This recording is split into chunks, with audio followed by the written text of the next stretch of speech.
Hi, everyone. Judge Andrew Napolitano here for Judging Freedom. Today is Wednesday, April 17th, 2024. Our dear friend Phil Giraldi joins us now. Phil, it's a pleasure, my friend. Thank you very much. You have a great piece out which precedes the Iranian response to the Israeli attack on the Iranian consulate in Damascus called War and Peace in an Ocean of Lies.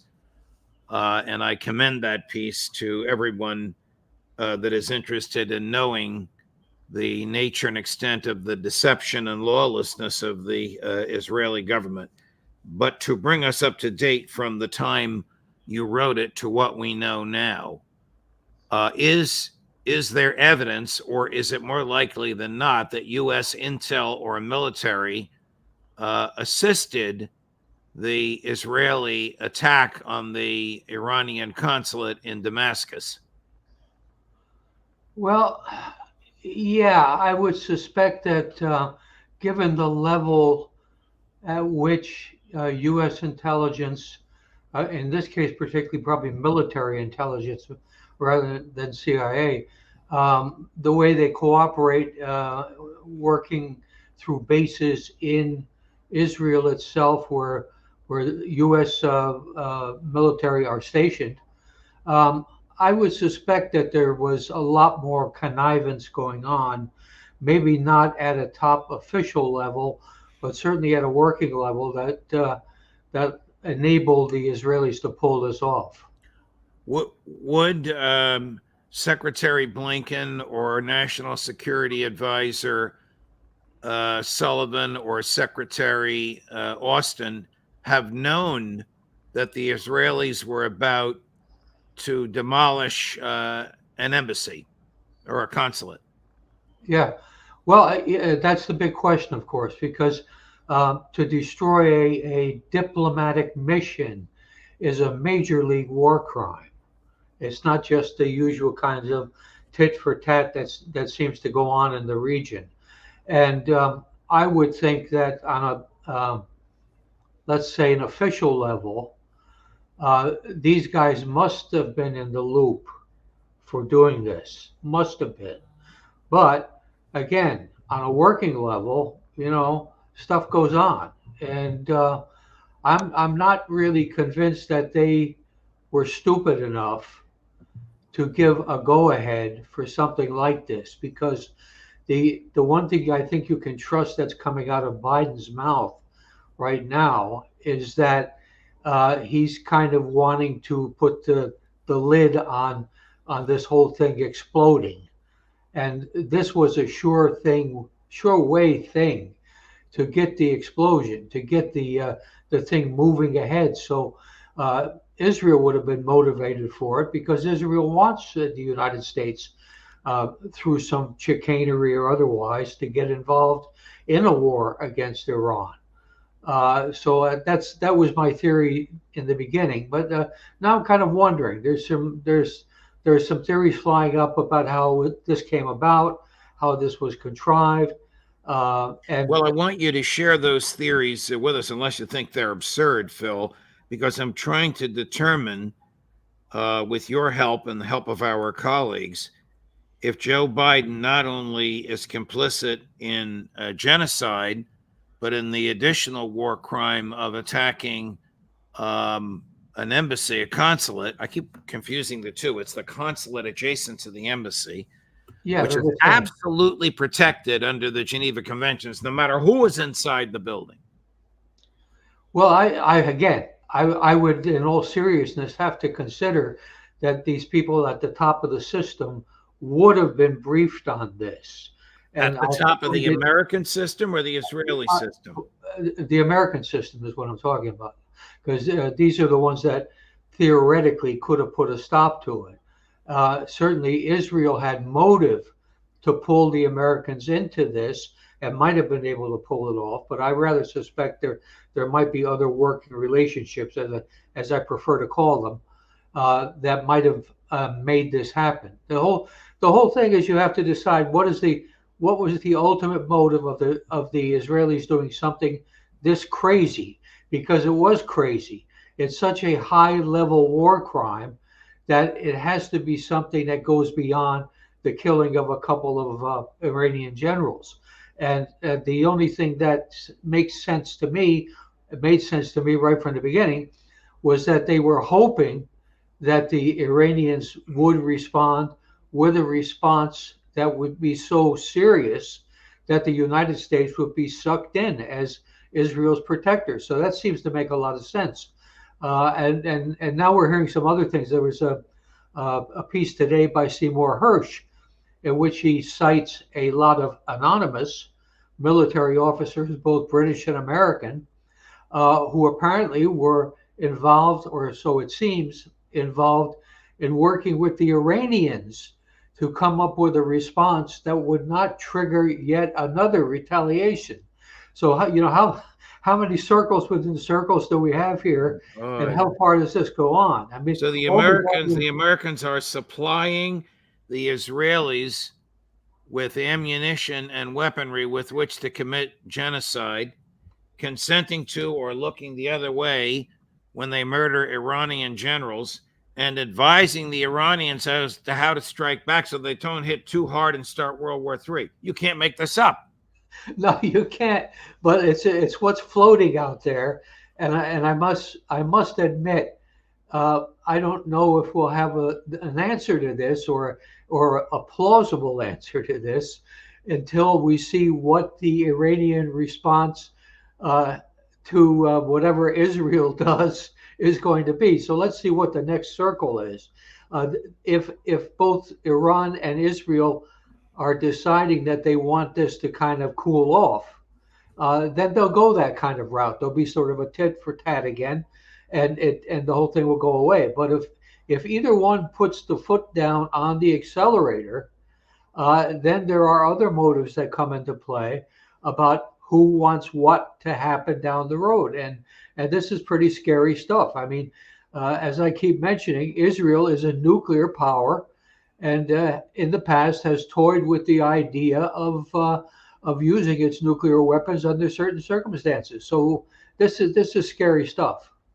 One of our writers refers to it as a Kabuki Theater. It is like a Kabuki Theater if the United States is on both sides here.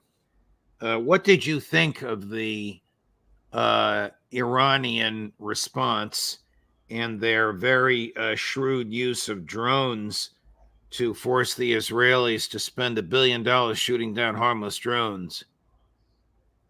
Yeah, that's an interesting aspect of this too, because the Israelis are almost certainly running out of ammunition. And meanwhile, we see in Washington, they're pushing through again this package of $93 billion, $91 billion, I guess it is, for Ukraine and Israel and for the Pacific. And that would be $14 billion that Israel would have to spend on replacing its weapons. So that's another interesting aspect of this. Even though the Iranians may have deliberately set up something that wouldn't kill people, would only hit military bases, presumably in areas that were not used by troops. Even if that's true, and they sort of let the Israelis off the hook, the question is where does this go next when the Israelis are rearmed and replenished by the United States? I don't know. I don't know what Israel's going to do. What I'm reading from the media in Europe, which has a better feel for what's going on inside Israel, the Israelis have pretty much decided that it's going to be a pretty hard slap in the face what their response is going to be, and it's coming soon. Seems to me that the Iranians were moral, surgical, and even brilliant. I mean, they told the Saudis or the Americans or somebody who told the Israelis, this is the very intelligence headquarters building they're going to destroy. You better get out. The Israelis certainly didn't do that to the Iranian generals and civilians that they murdered. And they even told them what military targets they were going to hit. They didn't kill a single person. A young girl got hit with a piece of shrapnel, but they didn't aim at or intend to kill a single human being, unlike what the Israelis did. Do you think that Netanyahu will do all he can to enhance this, to provoke Iran, to draw a massive response, to bring the United States in? After all, Phil, Israel is our most valued and our closest ally, according to what I hear on the floor of the House of Representatives almost every day these days. Well, I would have a different take on that, but I know you do, and I'm provoking you. I have verbalized a number of times. But yeah, the whole way these stories fit together or don't quite fit together does hint at some kind of collusion, and that's why I'm kind of interested in seeing where this goes and how it goes.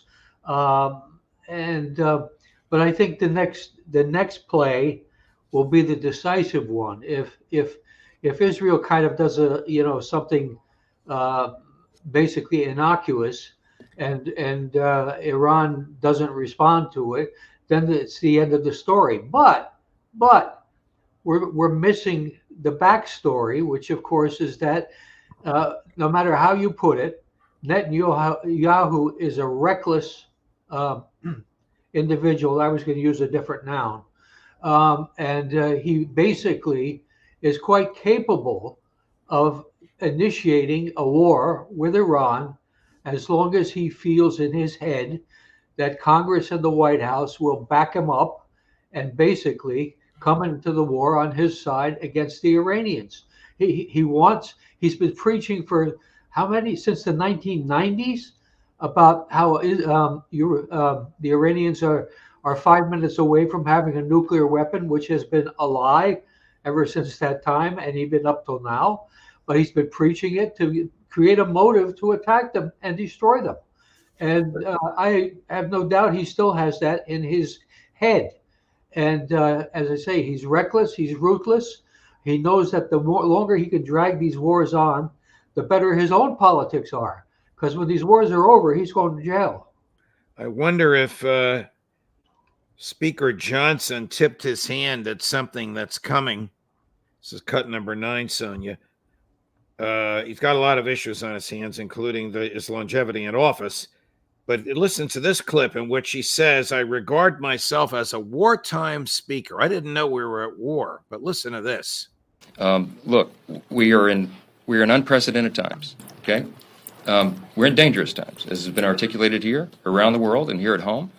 We need steady leadership. We need steady hands at the wheel. I regard myself as a wartime speaker. I mean, in a literal sense, we are. I knew that when I took the gavel. I didn't anticipate that this would be an easy path. Former Speaker Newt Gingrich posted a couple days ago on his social media that this is the hardest challenge that's faced a speaker probably in the history of the country, in the moment that we're in right now. He said arguably maybe comparable to the Civil War, but maybe worse. Somewhat of an exaggeration, I think, but it's interesting that this brand new young speaker who is within 1 or 2 votes of being removed from office by his own party because he stands for nothing that the party supposedly stands for. There's no reason for us to get into that right now. Nevertheless, calls himself a wartime speaker. Do you think he knows war is coming, or is he just trying to gather votes to retain his job? Well, actually, it's kind of a scary comment in that it's not clear exactly what he means by it. He means, I would suspect, that these 2 wars that the United States is engaged in, and the possible third one coming in Iran and maybe the fourth one coming in China, is something that he accepts as a reality of the United States experience at this time in the world. And I think that is pretty scary. I think that's pretty awful. All of these wars, at least in my opinion, and I suspect possibly yours too, could have been avoided.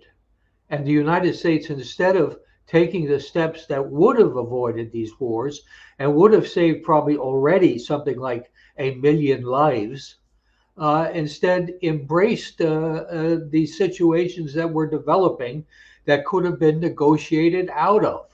And certainly the situation with Iran and what's going on with China now These are negotiable situations. They're all negotiable situations. But if this lunkhead from Louisiana really thinks that he's a wartime guy, I wonder, was he in the military? I don't even know that.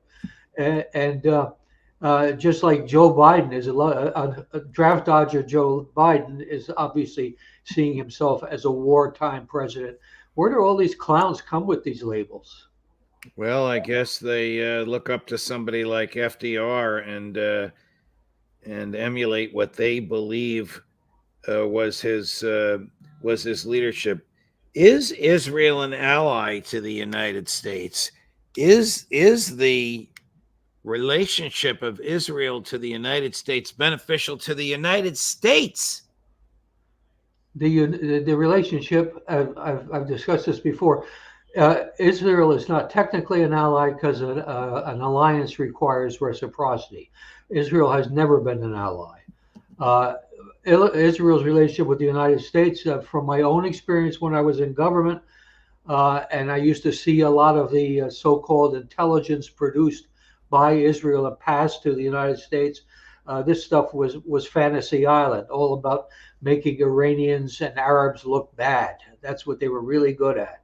And so, no, we've never benefited in any way from the relationship with Israel, and Israel has benefited to the tune of, I think, something like $280 billion. And this year, the estimate is that if they get this $14 billion, they will get $25 billion from the United States to fight their war, and which we gain nothing from in this year, $25 billion alone. This is ridiculous. Back to Iran and Israel. I'm going to play some clips for you, and they are radically different from each other. We'll start with Lord David Cameron on one of the Sunday talk shows, cut number 4, Sonia. What about Iran's frustration at part of its sovereign territory being flattened? Well, I would argue there is a massive degree of difference between what Israel did in Damascus and, as I said, 301 weapons being launched by the state of Iran at the state of Israel. For the first time, a state-on-state attack. 101 ballistic missiles, 36 cruise missiles, 185 drones. That is a degree of difference. Yeah. And I think a reckless and dangerous thing for Iran to have done. And I think the whole world can see all these countries that have somehow wondered, well, what is the true nature of Iran? It's there in black and white. Now watch him lose his composure with her follow-up question, number 10, Sonia. What would Britain do if a hostile nation flattened one of our consulates? Well, we would take the very strong action. And Iran would say that that's what they did? Well, what they did, as I said, was a massive attack. So they were right to respond, but they overreacted, is that what you're saying? What I'm saying is that the attack they carried out was on a very large scale, much bigger than people accepted. They have a right to respond? Well, countries have a right to respond. Whoa. Well, first of all, this is probably the dumbest foreign minister that Britain's ever had, because he should recognize that an embassy overseas is sovereign territory. It is part of that country. That's why this is such an egregious crime. And the fact that the Iranians clearly took steps to make sure that they wouldn't kill people and that they wouldn't do damage to anything that would be seen as a devastating loss for Israel was obviously a very good move. Israel was not making a good move when it destroyed a consulate general in a foreign country in Syria and deliberately killed a bunch of senior Iranian government officials. So, this guy is... my wife worked for the British Foreign Ministry back some years ago. She warned me a number of years ago that this guy was an idiot. Here's a member of the British Parliament who's hardly an idiot, the first of the two speakers. You'll have a different view of the second. I'm not even going to tell you who it is, but you'll know in a moment. Cut number 5. Mr. Speaker, I knew your father well for a very long time. He was a fine man, and I am sincerely sorry for your loss.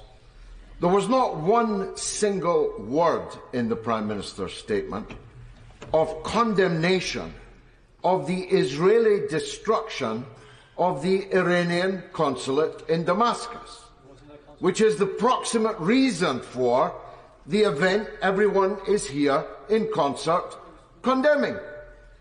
He was not even asked to do so by the front bench opposite. Kay Burley is the only person so far to demand that of a government minister.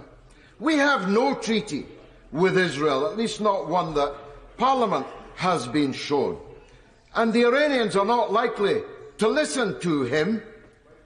When Britain occupied Iran, looted its wealth, and overthrew its one democratic socialist government in my own lifetime.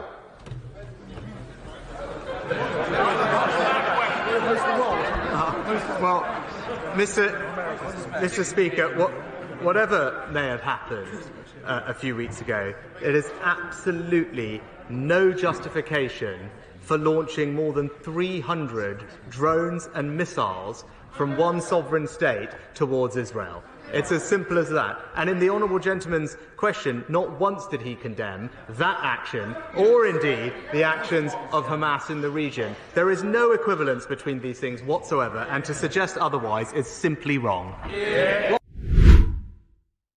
I think the great George Galloway was actually trying to be heard in the background of the Prime Minister speaking, but they cut his microphone off.